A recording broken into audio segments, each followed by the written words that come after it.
বিশ্বের বুকে একটি মাত্র দেশ যারা কিনা পাখির বিষ্ঠা বেচে বনে গিয়েছিলেন বিলিয়নার। টাকার পাখি যারা উড়ে উড়ে গিয়েছিল ওই দেশে। 1900 সালের দিকে নাড়ুর মাটির নিচে বিপুল মজুদ ছিল প্রাকৃতিক ফসফেটের, যা আধুনিক কৃষির জন্য সোনার খনি। মূলত এগুলো পশু পাখির বিষ্ঠা, যেগুলো হাজার বছর ধরে জমতে জমতে তৈরি হয়েছিল। বর্তমানে দেশটি লড়াই করছে কোনো মতে বেঁচে থাকার জন্য। কিন্তু কি হয়েছিল দেশটির সাথে? আজকের প্রতিবেদনে থাকছে সেই চিত্র। খনিজ সার তৈরির অন্যতম গুরুত্বপূর্ণ উপাদান ফসফেটের বিপুল মজুদ ছিল নাড়ুর সবচেয়ে বড় সম্পদ।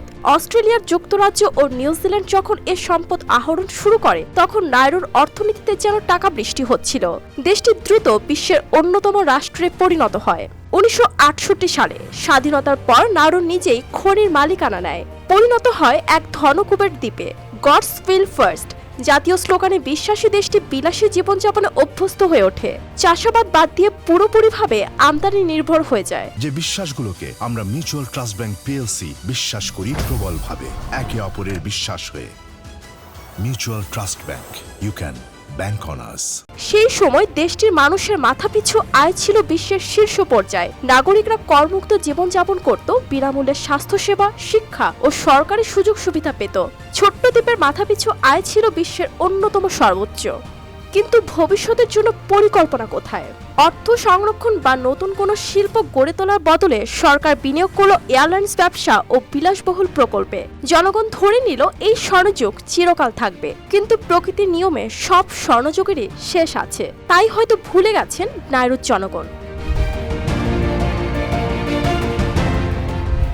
প্রশান্ত মহাসাগরের মাইক্রোনেশিয়া অঞ্চলের ছোট্ট দেশ নাড়ুর আয়তন মাত্র 21 বর্গ কিলোমিটার, জনসংখ্যা 10,000-এর কিছু বেশি। 90-এর দশকে ফসফেটের মজুদ শেষ হলে অর্থনীতি ধসে পড়ে। বিদেশি কোম্পানিগুলো দেশ ছাড়ে, ভুল বিনিয়োগ ও দুর্নীতিতে সরকার দেউলিয়া হয়।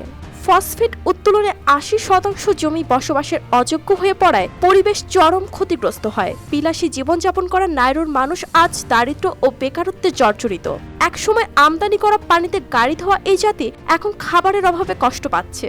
অস্ট্রেলিয়ার সহায়তায় টিকে থাকা দেশটি শরণার্থী আটক কেন্দ্র চালিয়ে আয় করছে। অপরিকল্পিত খাদ্যাভ্যাস ও কম পরিশ্রমের কারণে স্থূলতা ও ডায়াবেটিস মহামারীর আকার ধারণ করেছে। লামিয়া তানজিন মাহমুদ, RTV।